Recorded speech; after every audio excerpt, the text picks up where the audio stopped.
everyone. I got some unboxings, stuff I picked up off of eBay. More really good things, more good deals. I think I did get one that might be a so-so deal, like time will tell. But I believe this is one of the good ones. I'm just gonna tear that bubble wrap for time's sake. I normally don't like doing that. I like to repurpose the bubble wrap, but yeah, just trying to get stuff done here. Oh, sweet. Okay, so this is my Savage Dragon run that I grabbed. I can't remember the numbers that I snagged, but let's start off with 113. It's a pretty cool cover. 112. Okay, looks like we're going in reverse order here, I think. Nice to see Mako still around. I wonder if, like, I don't know who predates who, King Shark or Mako. We got Savage Dragon 111, 110. This is actually a very cool cover, how dark it is, and then his eyes and mouth pop. You got 110, 109. This one's cool. The Flying Shoe. I think I own this, to be honest. I think I already have this one, 108. This one's kind of cool. 107. And I'm sorry, I haven't pointed out, but these are all pretty clean looking comics. Like, the spines are all pretty good. I feel a couple of indentations, but overall, they look really, really good. 106. I might own that one. Oh, this one I just picked up again. I picked this up. I did a road trip up to LA with one of my buddies, and I got that in at Spiro's Heroes. Got it for 28 cents. Me and my buddy, we did the math, and we got a long box full of comics, and came out to 28 cents a piece. So this one's cool. 103. I really like this. I like the little character. I kind of like this, and he does a little line on the top for all of these. I'm digging that. That's something Kirkman had on Invincible for a while. This one's nice. 104. Oh, we're getting out of. Okay, so that was 104 to 103, and then so it was 113 or 103 to 113 right there, and we got some other numbers here. So it looks like I'm gonna go out of order. Got 145, 135. And again, all of these spines are pretty cool. This one's a super cool cover. I like this a lot. 133. Shades of the early series where he loses an arm. Oh, he's missing a leg too. Man, he's pretty jacked up in this one. Love that profile. That's a very Eric Larson looking face. Not the way he draws, but Eric Larson's face. Very similar. 130. You got 131 behind it here. Oh, you got two dragons. Three dragon. Well, she-dragon. 130. 129. 127. Yeah, this was a great run to pick up off of eBay because I don't have a large majority of these issues. I probably had one or two, but that's about it. 120, I'm not sure what number that one is. This is covering the top of it. 119. Bushwhacked. Continuing the trend of Larson putting presidents in his book. I think I own this one already. 118. Sometimes it feels like there's a second book back there, but 117. This is very reminiscent of the old romance comics, and as we know, Larson is a classic comic reader, so I'm sure those were something he'd picked up a couple of issues of when he was younger. 116. 115. Oh wow, this is a fatty. Wow, it's so big it's a perfect bound. 100 pages. I wonder why he decided to do 100 pages on 115. That's kind of a random number to do an oversized, but hey, I'm not complaining. And then 114, very cool, very Sin City-esque style cover. I forgot this dude's name. He has his cool arm. Yeah, he's been there from the very beginning. 114. So it looks like I got 103 to 120 straight. So that's pretty good. 103 to 120. And then some random numbers here. But man, yeah, this was a great lot. Man, that was such a great pickup. What me and the guy agreed on price wise, I was very happy with what I paid. I think I got a heck of a deal. Savage Dragon is a title that has very low print runs because honestly they were doing it to order. Larson is a part owner, so he can keep drawing that book as long as he wants, and you know, Image isn't going to tell him no. Plus, I mean, he was a comic creator through the 90s. So in the 90s, creators were making money hand over fist. So yeah, I'm sure he's got the money in the tank there to keep on going as long as he wants to be honest with you.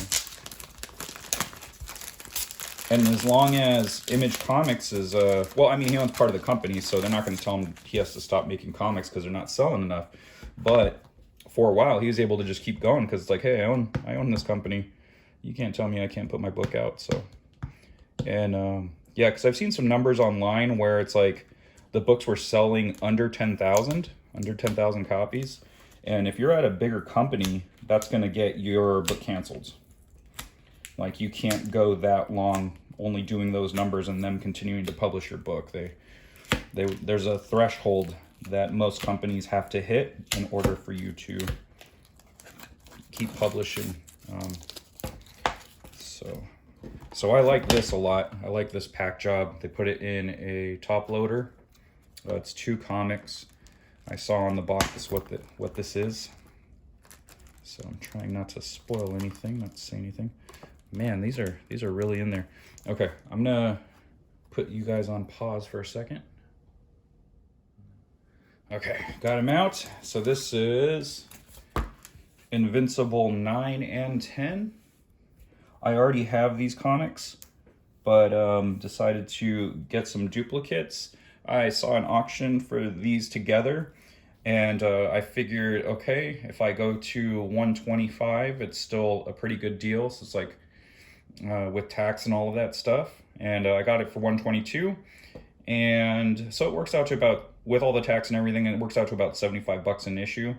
So a little higher than honestly after I thought about it. I was like, maybe I should win a little lower, and if I didn't win them, it wouldn't be a big deal. But you know, whatever, time will tell. This is the first appearance of Monster Girl, and I already do have both of these, like I had said, but I did want this again. Just in case the series continues to blow up. It's at a good place right now. Everyone's really digging the series from what I can tell. And so yeah, not too bad to have duplicates of these. Plus these were super low print runs. So, you know, worst case scenario, later down the line, I can let these go and they can pay for some of my books that I'm going to keep in my series. So that's something I'm looking more and more into these days, is like, okay, if I can get duplicates of this stuff and sell them off later on, they'll basically pay for my collection, which is growing and growing, and I'm spending thousands and thousands of dollars on it. So, but really happy to pick those up. And I got 3 more. And this is just a, oh. Did I win another? Or maybe I won this one. I won this issue, and then I won another one before this even came in. Because I was knocking out titles left and right. So I got 2 of these now. So let's check out.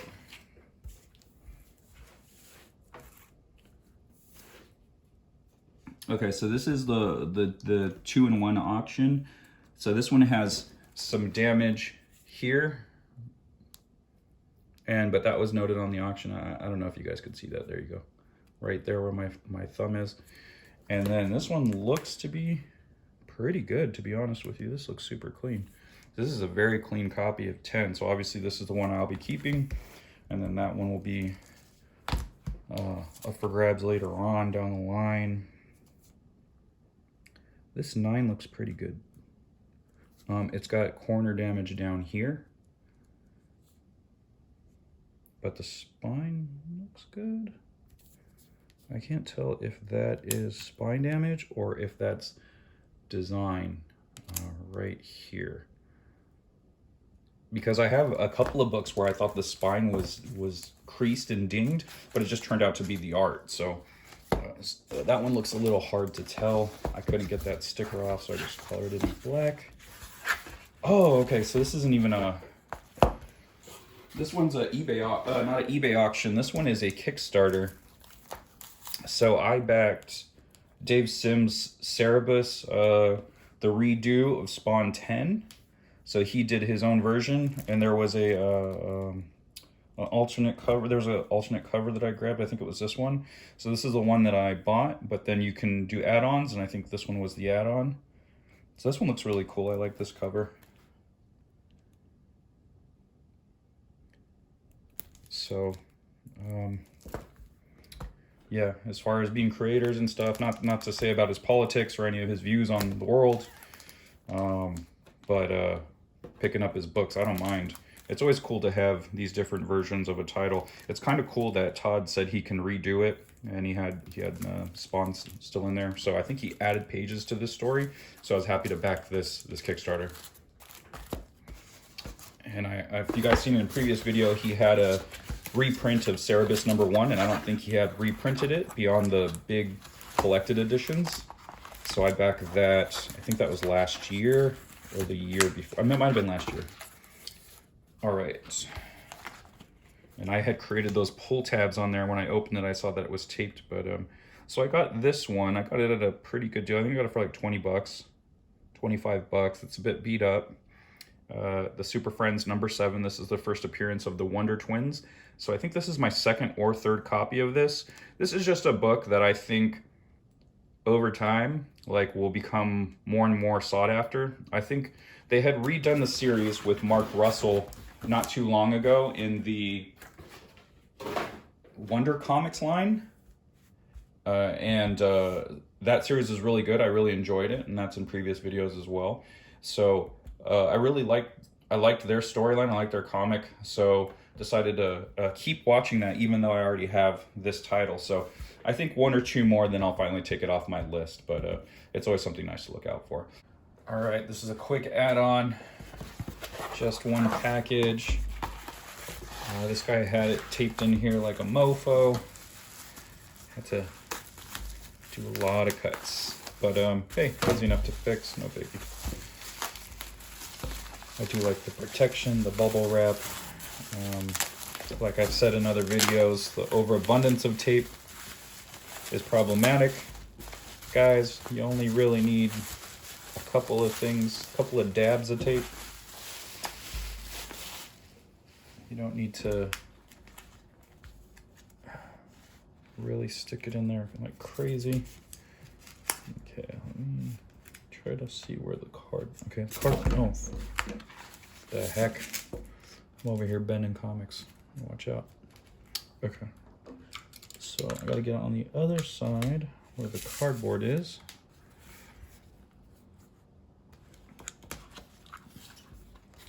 I don't trust myself with the other side of it. Okay. What is this? I don't even know what this is. And it's still taped on there. I hate everything.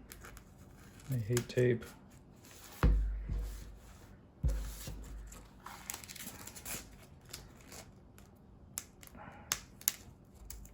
Give a guy some pull tabs. Pull tabs, people.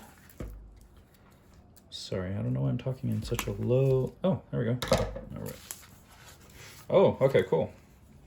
I got this on a pretty good deal. This guy listed it, I think for, I don't know, maybe 40 or 45. And I offered 30 or 35 and he took it. So I have one other copy. I think I have one other copy of this, and this is Nightwing's first appearance. So not Dick Grayson's first appearance, but Nightwing, because Dick Grayson obviously appeared way before this. But yeah, I think this is a really good book to pick up. I mean, you can get a super high-end one, and it's going to cost you a couple of $100. But yeah, for what I got this for, it's like a mid-grade. It's pretty good. You know, that's like 35 bucks for a first appearance is very reasonable, especially of a character this old. So yeah, I'm going to be keeping this on my watch list. I think I would like to get like around 3 to 5 copies of this. So I think this is my second, might be my third. I need to double check my collection. So, but I think around 5 or so, I think I'd be pretty happy.